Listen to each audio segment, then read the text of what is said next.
বাংলা নববর্ষরে মধ্যপ্রাচ্যের নববর্ষের সাথে আপনারা কিভাবে মিলাইতে চান আসলে, বা কিভাবে মিলান? বাংলাদেশের ইসলামরে বুঝতে হইলে ইরানের ইসলাম বোঝাটা খুব জরুরি। আমরা যদি দেখি সেখানে অ্যালকোহল কনজামশনের সবচেয়ে বেশি দিন কোনটা, এমনকি আফগানিস্তান, যে দেশটা একটা তালেবান শাসিত দেশ, আফগানিস্তানও নওরোজ উপলক্ষে ম্যাট্রেসের দাম কমায় দেয়। মার্চ মাসের 31 তারিখ ঈদ উল ফিতর পালিত হইল।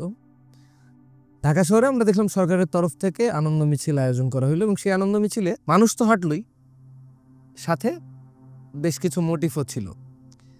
তো এই মোটিভ থাকাতে অনেকে উচ্ছ্বাস প্রকাশ করছে, আবার নানান জায়গায় এটা সমালোচনা হয়েছে। হেফাজতে ইসলাম, জামাতে ইসলামী এটা নিয়ে বিবৃতিও দিছে যে মূর্তিরে ঈদের সাথে লিঙ্ক করানো যাবে না, এরকম কথাবার্তা। এইসব তো আছেই। এখন সামনে হচ্ছে, যেহেতু মোটিভের কথা দিয়েই শুরু হলো আলাপটা, সামনে 14 এপ্রিল পয়লা বৈশাখ। তো পয়লা বৈশাখ আসলে সাম্প্রতিক বছরগুলোতে আমরা যেটা দেখছি যে মধ্যপ্রাচ্যের নববর্ষের আলাপও চলে আসে, কারণ 21শে মার্চ হইতেছে মধ্যপ্রাচ্যের নববর্ষ নওরোজ, এবং পয়লা বৈশাখ 14 এপ্রিল। তো আমি দেখছি যে আপনিও ইরান, তুরস্ক, মধ্যপ্রাচ্য এসব নিয়ে আলাপ দিছেন গত বছর, আরও বেশ কিছু মানুষ দিছেন। তো আমার আগ্রহের জায়গা, বা আমি যে জায়গাটা বুঝতে চাই, সেটা হচ্ছে যে বাংলা নববর্ষরে মধ্যপ্রাচ্যের নববর্ষের সাথে আপনারা কিভাবে মিলাইতে চান আসলে, বা কিভাবে মিলান? আসলে আমি একটা জিনিস মনে করি যে বাংলাদেশের ইসলামরে বুঝতে হইলে ইরানের ইসলাম বোঝাটা খুব জরুরি। কারণ হচ্ছে যে ইরানে ইসলাম আসার আগের সময়টাতে, প্রি ইসলামিক এরাটাতে খুবই শক্তিশালী একটা কালচারাল সমাজ ছিল সেখানে। সেটাকে যদি আমরা কোরআন পৌত্তলিকও বলতে চাই, সেটাও আমরা বলতে পারি। সেই কালচারটার সাথে যখন ইসলাম এসে ইমার্জ করলো এবং দীর্ঘকাল ধরে তারা থাকলো, তাদের মিলেমিশে এক ধরনের একটা কালচার তৈরি হইলো। এবং আমরা যদি খেয়াল করি যে পুরো ইসলামের প্রচার কালেই, ইসলামের প্রচারের ইতিহাসের কালেই আমরা দেখব যে বিভিন্ন দেশের সাথে, বিভিন্ন এলাকার সাথে ইসলামের সৌহার্দ্যপূর্ণ একটা পরিবেশেই ইসলাম প্রচারিত হয়েছে। ইসলাম যেখানে গেছে সে তার নিজের কালচারটা ডিকটেট করতে চায় নাই, বরং স্থানিক কালচারের সাথে তার বোঝাপড়াকে নিয়ে গেছে। এখন আমার এই কথাটাকে বয়ান কেন্দ্রিক মনে হইতে পারে, সেখানে আমি রেফারেন্স হিসেবে ইরানের হাজির করতে চাই। আমরা যদি দেখি যে ইসলাম তো ইরানে গেছে খুব কাছাকাছি সময়ে, মানে খিলাফায়ে রাশিদিনের সময়ে প্রথম শতকের মধ্যে ইসলাম চলে গেছে। এবার ওইখানে ছিল একটা খুবই শক্তিশালী জোরাস্ট্রান কালচার, এবং সেইখানে যে পৌত্তলিক স্টোরি, বিভিন্ন গল্প, সেইটা ইরানে এখনও থেকে গেছে। একটা পুরোপুরি ইসলামিক স্টেট হওয়ার পরেও শুধু ইরান না, মধ্যপ্রাচ্য জুড়ে যতগুলো ইসলামিক দেশ আছে সব জায়গাতেই এই গল্পগুলা রয়ে গেছে, তাদের উৎসবগুলো রয়ে গেছে, এবং তারা সেটাকে নিয়ে পালন করতেছে। আজকে যখন আমার অঞ্চলে আমি দেখতে পাই কি এইখানে একটা সংখ্যাগরিষ্ঠ হিন্দু বা বৌদ্ধ কমিউনিটির এলাকা ছিল, এবং আমরা ইসলাম গ্রহণ করছি। তো আমার এখানে কালচারাল যে প্রসেস, সেখানেও কিন্তু আমরা অনেকগুলো মোটিভকে দেখতে পাই, যেটা বহুকাল ধরে, হাজার বছর ধরেই এইখানে চর্চিত হয়ে আসছে। এখন এসে 21 শতকে এসে আমরা একটা সংকটে পড়ছি, কোনটা নিব কোনটা নিব না। সেটার ক্ষেত্রে আমি দেখতে চাই যে অন্য দেশগুলা এইটাকে কিভাবে ডিল করছে, অন্য মুসলিম দেশগুলো। হ্যাঁ, মুসলিম দেশগুলো। তো সেইটার ক্ষেত্রে আমি মনে করি নওরোজটা হচ্ছে খুব গুরুত্বপূর্ণ পয়েন্ট। নওরোজ হচ্ছে মার্চ মাসের 21 তারিখ, পয়লা বৈশাখ 14 এপ্রিল। এই যে নওরোজ, এই নওরোজ উৎসবকে ঘিরে আসলে মুসলমানরা কি করে মধ্যপ্রাচ্যে, আমি অনুরোধ করবো যে কি যার আগ্রহ সে একটু ইন্টারনেটে ঘেঁটে দেখুক। নওরোজের সাথে আসলে মুসলমানকে জড়ানোর আলাপ করতেছি না। এমনকি আফগানিস্তান, যে দেশটা একটা তালেবান শাসিত দেশ, আফগানিস্তানও নওরোজ উপলক্ষে ম্যাট্রেসের দাম কমায় দেয়। হোম ক্লিনিং সার্ভিসগুলা বিজ্ঞাপন দেয় যে নওরোজ উপলক্ষে বিশেষ ডিসকাউন্ট নেন। ও নববর্ষটাকেও পালন করতেছে, এবং সেটা কোনোভাবেই ইসলামিক উৎসব না, কিন্তু প্রি ইসলামিক উৎসব। ইসলাম ছিল না, সেই উৎসবকে ঘিরে আফগানিস্তান বিজ্ঞাপন দিচ্ছে। তুরস্কে এরদোগান প্রতি বছর নওরোজ উৎসবে যে মশাল জ্বালায়, তারা সেই মশাল জ্বালানোর কর্মসূচিটা উদ্বোধন করে। গুগল করলে এটা দেখা যায়। আয়াতুল্লাহ খোমেনি প্রতি বছর নওরোজে বিবৃতি দেয়। তাইলে এই প্রত্যেকটা ইসলামিক দেশ তারা কিন্তু শুধু হাওয়ায় হাওয়ায় এটাকে মেনে নেয়। আবার আমরা যদি আমেরিকা, ইউরোপের দেশগুলোতে যে মুসলিম অভিবাসী ছাত্ররা যে উৎসবগুলো পালন করে, আমরা যদি দেখি সেখানে অ্যালকোহল কনজামশনের সবচেয়ে বেশি দিন কোনটা, আমরা দেখবো নওরোজের দিন। তার মানে আমি বলতেছি না যে অ্যালকোহল হালাল না হারাম, আমি বলতেছি লোকায়তনে পালিত উৎসব হিসেবে নওরোজ একটা গুরুত্বপূর্ণ উৎসব, এবং নওরোজে যেসব মোটিভগুলো হাজির আছে, যেমন আমি বলতেছি যে অগ্নি মশাল নিয়ে ঘোরাঘুরি করা, যেমন এই যে আমাদের এখানে যে পেঁচা, লক্ষ্মী পেঁচা বা পাখির যে অবয়ব আমরা দেখি, বা এই যে ঈদে আমরা দেখলাম যে নাসিরুদ্দিন হোজ্জার আলাপ করতেছি, এবং এটা নিয়ে খুবই বিপদজনক জায়গায় আমরা পৌঁছে যাই। আমি 2-3টা গল্প বলি নওরোজরে ঘিরে। যেমন নওরোজের সময় মধ্যপ্রাচ্যের খুব শক্তিশালী একটা গল্প হচ্ছে হাজী ফিরোজের গল্প। হাজী ফিরোজকে যে কেউ এটা খোঁজ করে দেখতে পারে, যে একটা কালো মুখের একটা ক্যারেক্টার, যার মাথায় একটা টুপি আছে, সে লাল রঙের একটা ড্রেস পরে থাকে, সে তুরস্কের বা ইরানের বা ইরাকের বিভিন্ন জায়গায় এই বাচ্চাদেরকে গিফট দেয়, নাচানাচি করে, মানে যেভাবে হ্যাঁ সান্তা ক্লজের মতো, এবং সে খুশি বিতরণ করে। এবার এটা নিশ্চয়ই একটা গল্প আছে, খেয়াল করবো এই নামটা হচ্ছে একটা হাজি যে হাওজ করে আসছে, কিন্তু এই গল্পটা শুরু হইতেছে একটা জোরাস্ট্রেরিয়ান পৌত্তলিক গল্প থেকে, যে ওদের যে ঈশ্বর আহুরা মাজদা, তার একটা শয়তান এন্টিটি আছে তাদের ধর্মে, আহরামান। তো আহরামানের একটা রূপ হচ্ছে এই হাজী ফিরোজ। সে কোনোভাবে ঈশ্বরের প্রতি করুণা চাওয়ার জন্য, মানে একসময় সে বুঝতে পারছে সে খারাপ, এবার ভালো হইতে হবে তার, সে ভালো হওয়ার জন্য সে কি করে, সে ঈশ্বরের সৃষ্টিকে বিভিন্নভাবে খুশি করতে চায়, শিশুদেরকে গিফট দেয়। তাহলে এটা পুরোপুরি একটা পৌত্তলিক গল্প, কিন্তু 1000 বছর ধরে মধ্যপ্রাচ্যে থাকতে থাকতে এই গল্পটার মূল ক্যারেক্টারটার নাম একটা হাজি হয়ে গেছে, এবং এটার সাথে থাকতেছে। আরেকটা এরকম গুরুত্বপূর্ণ গল্প হচ্ছে আমু নওরোজ এবং বিবি বরফি, এই দুই ক্যারেক্টারের স্বামী স্ত্রী, তারা তুরস্ক, এরাও কি ইসলামের, হ্যাঁ প্রি ইসলামিক। তারা কি করতেছে, একসাথে থাকে, একটা জায়গায় থাকে, কিন্তু এই স্বামীটা সে হচ্ছে কি আমু নওরোজের চাচা। তো নওরোজটা তো নতুন বছরের শুরু, সে প্রতি বছর কি করে প্রচুর পরিমাণ উপহার নিয়ে, তার এক দাড়ি আছে বড় বড়, সে উপহারের কাঁধে নিয়ে সারা পৃথিবীব্যাপী বাচ্চাদেরকে উপহার দিতে থাকে। সূর্য যেভাবে যাইতে থাকে ও সেভাবে যেতে থাকে, সারা বছর ধরে সে উপহার দিতে দিতে যখন তার নিজের ঘরে এসে পৌঁছায় নওরোজের সময়, তখন চাচি তার জন্য অপেক্ষা করে থাকতে থাকতে ওই দিনটাতেই ক্লান্ত হয়ে ঘুমায় পড়ে। সে সুন্দর মতো খাবার দাবার গুছিয়ে রাখে, 7 রকমের খাবার।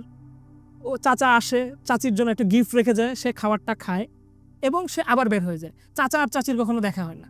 চাচির নাম হচ্ছে বারফি মানে হচ্ছে আগের ঋতুটা, বসন্তের, আর চাচা তো বসন্ত, তো তাদের দুজনে একসাথে কখনো দেখা হওয়ার আসলে সুযোগ নেই, কিন্তু অনবরত এই সাইকেলটা ঘুরতেছে। এবারে আপনি একটু দেখবেন যে সারা পৃথিবীব্যাপী যখন এই নওরোজ উৎসবকে কেন্দ্র করে আমু নওরোজের পোশাক পরে যারা এই দাড়িটা লাগায়, তারা কিন্তু মুসলমান হয়ে থাকে সাধারণত, কারণ তার অঞ্চলেরই তো উৎসব। এখন তো সেখানকার মাইনরিটি গ্রুপ আর নাই, প্রায় এলিমিনেটেড, তো মুসলমানরা এই উৎসবগুলোকে পালন করতেছে। হ্যাঁ, এবার একই সাথে যে জিনিসটা আমাদেরকে খেয়াল করা দরকার, যে এই আমু নওরোজের থেকেই অনেক নৃতাত্ত্ববিদ মনে করে যে পরবর্তীতে ক্রিসমাসে সান্তা ক্লজের ধারণাটা পরবর্তীতে ইমার্জ করছে আর কি। সো মোটিভের সাথে মুসলমানের বোঝাপড়াটা মধ্যপ্রাচ্যের 30 কোটি মুসলমানের দিকে যদি আমরা তাকাই, এমনকি পাকিস্তান, ইভেন ভারতের কিছু অঞ্চলেও আমরা নওরোজকে এইভাবে ব্যাপক উৎসব উদ্দীপনার সাথে পালিত হইতে দেখি। আমাদের সমস্যাটা হয়ে গেছে। এই অনেকগুলো মোটিভের গল্প আমরা শুনলাম। তো বাংলাদেশে যে শোভাযাত্রাটা হয়, এখানেও বেশ কিছু মোটিভ থাকে, প্রত্যেক বছর নতুন মোটিভ যুক্ত হয়। মানে আপনার কাছেই আমি জানতে চাই যে মানে আমাদের এই মোটিভগুলোর পেছনে কি এই ধরনের স্ট্রং স্টোরি নিশ্চয়ই আমাদের ফোকলোরে অনেক আছে, কিন্তু আমরা সেভাবে ব্যবহার করতে পারিনি, কিংবা এই সুযোগ তো এখনো নিশ্চয়ই আছে।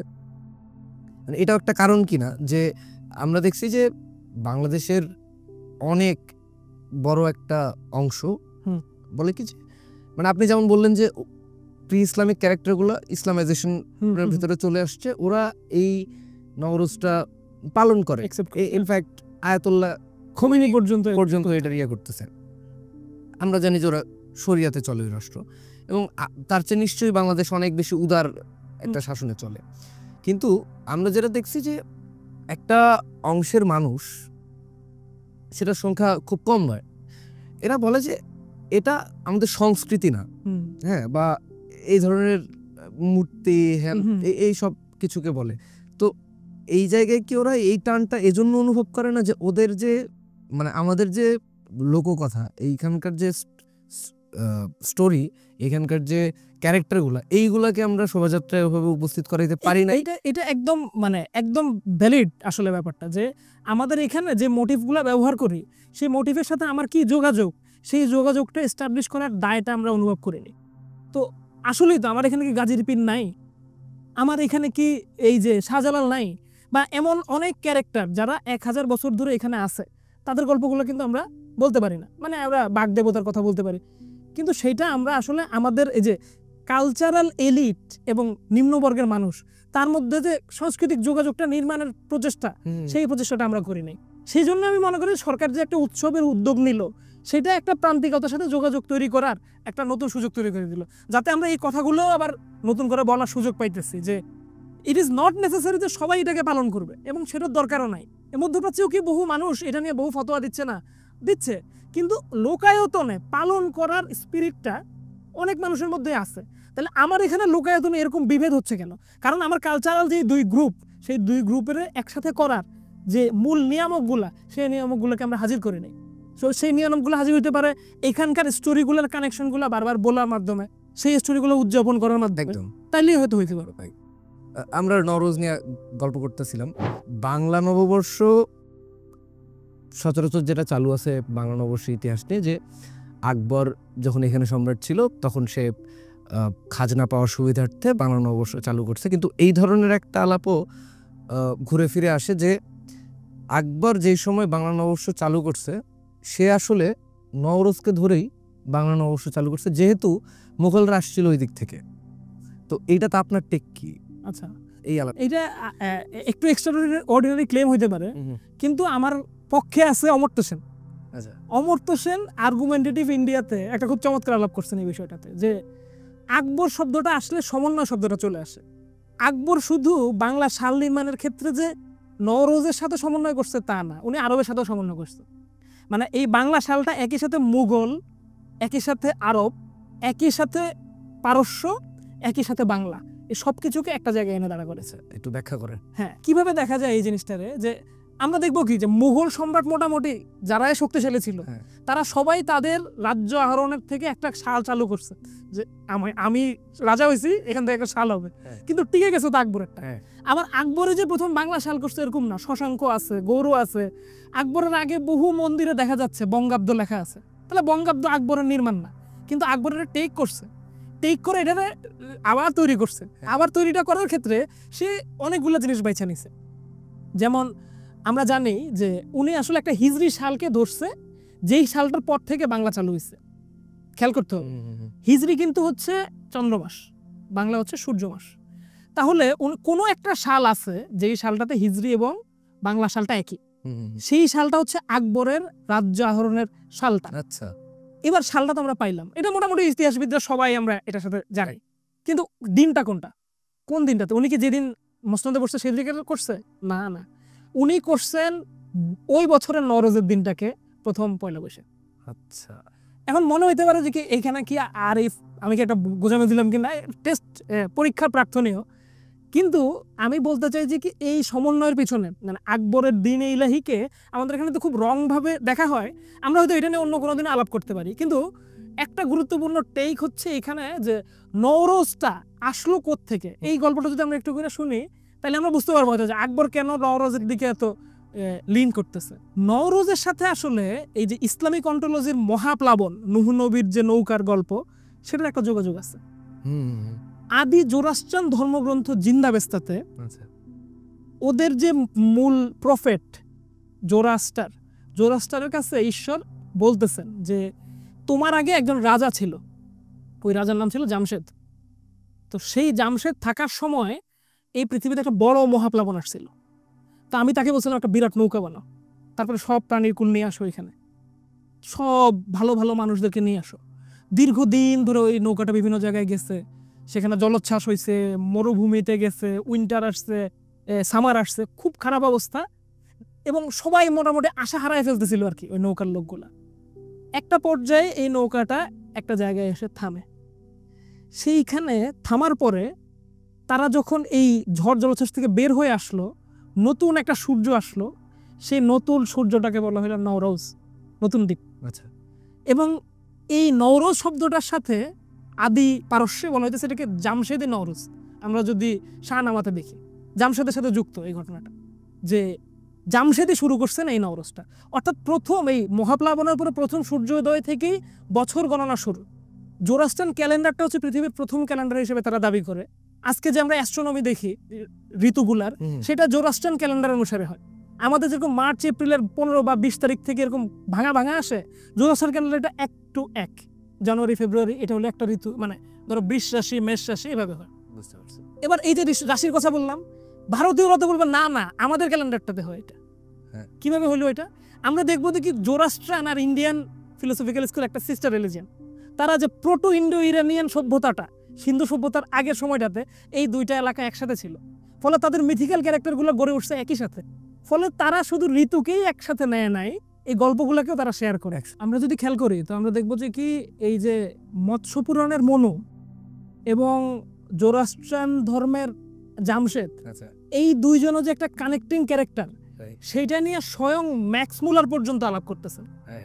ফলে এই যে সিন্ধু প্রো ইন্ডো ইরানিয়ান যে সভ্যতা, হ্যাঁ। তাদের কানেকশন, তাদের মিথের যোগাযোগ, তাদের গডগুলার নাম আমরা দেখবো যে কি ইন্দ্রা, মিত্রা, বরুণ, আচ্ছা, এরকম ক্যারেক্টারগুলো জোরাস্ট্রান ধর্মেও আমরা পাবো। আচ্ছা, আবার শুধু তাই না, আমরা এটা ইসলামিক অন্টোলজিতেও এই যে নুহু নবীর কথা বলতেছি, জোরাস্ট্রান ধর্মেও পাইতেছি, আবার আমরা মনুতেও পাইতেছি। ফলে এই যে আজকের আমাদের যে অভিন্ন মিথগুলা, এইটাই বিভিন্ন জায়গায় গিয়ে বিভিন্ন শেপ নিতেছে। আমরা এই জন্যই দেখতে পাই যে কি যে হাজি ফিরুজ বা এই আমুনওরস, তাদেরকে আমরা আবার এখানে সান্তা ক্লজ হিসেবে খুঁজে পাইতেছি। সো পৃথিবীটারে আমরা আসলে যত বড় মনে করি হয়তো তত বড় না, গল্পগুলা একই রকম ঘুরে ফিরে। মানে বুঝতে পারছি যে একই রকম মিথ, তার থেকে যে ধরেন আমার এই দাবি যে একদম শুদ্ধ সেটা আমি বলবো না, এটা এক্সট্রাঅর্ডিনারি খুব। আসলেই আমরা যতটা বিদ্বেষ ঘৃণা নিয়ে একজন আরেকজনকে দেখি, হ্যাঁ, কিন্তু গল্পগুলো আমরা আসলে সেম গল্প শেয়ার করি। তাই তাই তাই যাক, উৎসবের মতো চলতে থাকবে, তর্ক চলবে, এরকম গল্প চলবে, ঘৃণা বিদ্বেষ সব ছেড়ে বাংলা নববর্ষ নিয়ে আসুক অনাবিল আনন্দ আপনাদের জীবনে। শুভ নববর্ষ। পোস্ট দেখুন, ভাবুন, করুন।